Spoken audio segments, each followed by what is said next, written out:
What is going on? There's a lot that I have to do. Today I have to get all the thermal paste changed on all of these GPUs, plus I have to change the thermal paste on this new guy, the GTX 1060 6GB Xtreme Gaming that just came in the other day. Haven't really hooked it up yet.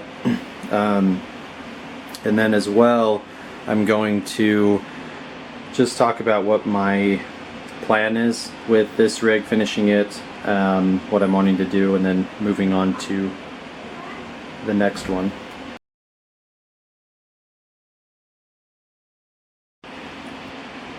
So if you're interested, you can just watch it via another channel.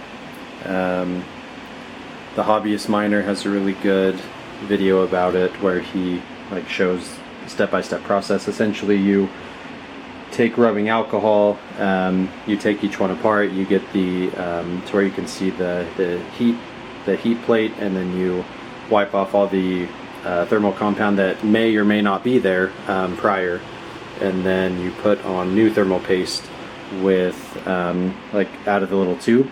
And then a lot of people have said it's good to use a paintbrush, or you can use, I think most of them come with this little spatula.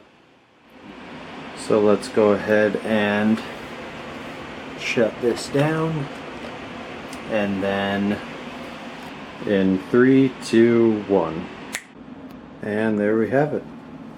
All of the GPUs are now out, ready to be cleaned. I'll get new thermal compound put on them, and then back into the rig, and we'll find out.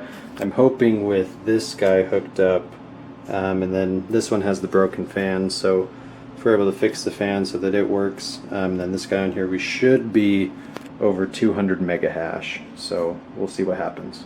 3, 2, 1. And we are back, fully set up. Got the new guy set up. That's pretty cool. I like the lights. I don't have any other things that have the RGB lights, so pretty cool. But we're back in Windows. We're going to get the miner fired back up. Alright, and we are back up and mining. We got everything going. Broke 200 mega hash, 203.74. We got two of them still running a little hot, maybe 3. The rest are a lot better. This is with heavily overclocked, so if I didn't overclock them as much, I could probably get the temps down, so I'm going to tweak with them and figure out what's best. I think that'll do it.